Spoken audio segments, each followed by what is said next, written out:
जय बाबे दी जय बजरंगबली। स्वागत है आपका मेरे चैनल पूजा विद एस्ट्रोनमोल में। इस वीडियो में हम बात करेंगे एम्प्टी हाउसेस इन अ कुंडली। मतलब कि जो कुंडली में खाली भाव होते हैं जिसमें सिर्फ नंबर लिखे होते हैं, 1 2 3 4 से लेके 12 कोई भी नंबर लिखा होगा और उसमें कोई प्लैनेट नहीं होता।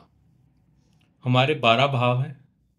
अगर एक एक प्लैनेट भी एक एक घर को दिया जाए तब भी हमारे पास 9 प्लैनेट के हिसाब से अभी भी 3 घर खाली रहते हैं। तो हर कुंडली में कोई ना कोई घर खाली होता ही होता है। मान लो अगर 2 3 प्लैनेट इकट्ठे बैठ गए तो और आपको खाली मिलेंगे। तो क्या इन खाली जो घर हैं इनका कोई मतलब भी है कि नहीं है? बहुत बार मेरे को कमेंट्स में या लोग पूछते हैं कि अगर खाली है मेरे इसमें तो कोई प्लैनेट ही नहीं है, तो इसका क्या रिजल्ट होगा? देखिए, इसके 2 3 थ्योरीज हैं जिससे आप देख सकते हो, जिससे मैं भी देखता हूँ। सबसे पहली थ्योरी तो है, अगर आप नक्षत्र के थ्रू देखना चाहते हो उसका लॉर्ड देखो। इनमें से जैसे कि 1 नंबर राशि होगी, उसका होगा मंगल। 1 और 8 दोनों का मंगल होगा। 2 और 7 वीनस होगा। 3 और 6 मरकरी होगा। 4 मून, 5 सन। ऐसे ही 9 और 12 जो होगा वो आपका जुपिटर का होगा। 10 और 11 जो होगा वो आपका सैटर्न का होगा। ठीक, ये इनके लॉर्ड्स होते हैं। सन एंड मून को एक एक हाउस मिला है और जो बाकी के प्लैनेट हैं उनको दो दो घर मिले हुए हैं। अब इसमें राहु केतु कहाँ गए? राहु केतु सब लॉर्ड्स हैं, को ओनर्स होते हैं। जैसे कि 8 नंबर राशि का स्कॉर्पियो का केतु सब लॉर्ड है। सब लॉर्ड नहीं कह सकते आप, को लॉर्ड है उसको, वो भी मिला हुआ है। राहु के लिए 11 नंबर राशि मिली है इसी तरह से। तो अगर तो आपका प्लैनेट कोई भी नहीं है, उसमें राशि देखिए कौन सी है, वो प्लैनेट कहाँ बैठा है। वो प्लैनेट जो है, मान लो 1 नंबर है, खाली है आपका कोई भी हाउस जिस पे 1 नंबर लिखा है। मान लो 4 नंबर राशि, 4 नंबर हाउस में 1 नंबर लिखा है, तो आप मंगल को देखिए, उसका नक्षत्र देखिए कौन सा है, और वो नक्षत्र का जो लॉर्ड है वो कहाँ बैठा है, वो आपको उस घर के इफेक्ट्स देगा। एक थ्योरी तो ये है। सेकंड थ्योरी है, अगर कोई घर खाली पड़ा है तो क्या उसके ऊपर किसी का एस्पेक्ट है, मतलब किसी की दृष्टि है? अगर तो है तो जिस प्लैनेट की दृष्टि है वो भी उस हाउस को इफेक्ट देगा। अब तीसरा सिनेरियो है, अगर उसमें कोई दृष्टि भी ना हो तो आप लॉर्ड को देखिए कहाँ बैठा है।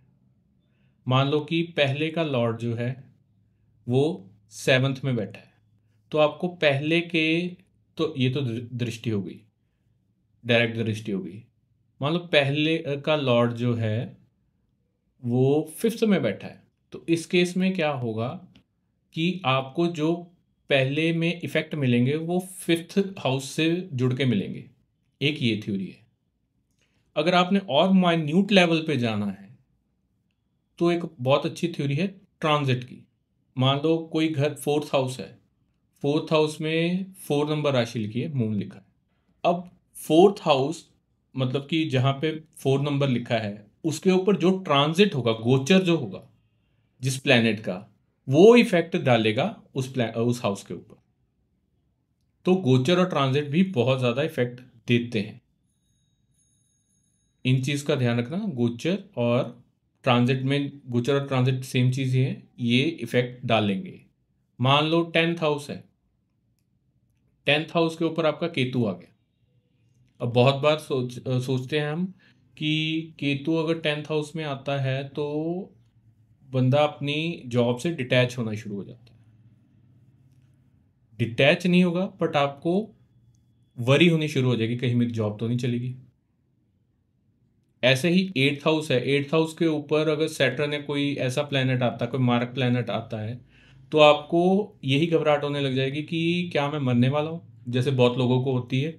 मतलब कि उस ट्रांजिट के ऊपर होता है ज़्यादातर। मान लो सन का ट्रांजिट है, 30 दिन का ट्रांजिट है, ऐसे किसी हाउस के ऊपर ट्रांजिट ऐसा आ गया, एग्जाम्पल के लिए मैं ले रहा हूँ, तो उनको यही घबराहट होगी कि मैं मरने वाला, कि वो 1 महीने के लिए रहेगा। यहीं शनि का होगा तो बहुत लंबा जाएगा। ये जो ट्रांजिट के ऊपर प्लैनेट आते हैं, जिस राशि के ऊपर आते हैं उसका आपस में संबंध भी देखना होता है। क्या उसकी मित्र राशि है, क्या उसकी एनिमी राशि है, क्या यहाँ पे वो प्लैनेट डेप्लीकेट होता है, क्या यहाँ पे वो प्लैनेट अप होता है। तो ये चीज़ें भी देखनी पड़ती है ट्रांजिट में। तो ये कुछ टेक्निक्स हैं जिससे आप पता कर सकते हो कि अगर आपका हाउस खाली है तो उसका क्या इफेक्ट है। अगर आप मेरे से ज्योतिष सीखना चाहते हो तो आप मेरे को व्हाट्सएप पे या फिर इंस्टाग्राम पे कनेक्ट कर सकते हो। मैं क्लासेस लेता हूँ। और अगर आपको ये वीडियो अच्छी लगी तो प्लीज़ इस चैनल को सब्सक्राइब कीजिए, वीडियो को लाइक कीजिए, कमेंट कीजिए, शेयर कीजिए ताकि ये औरों तक पहुँच सके।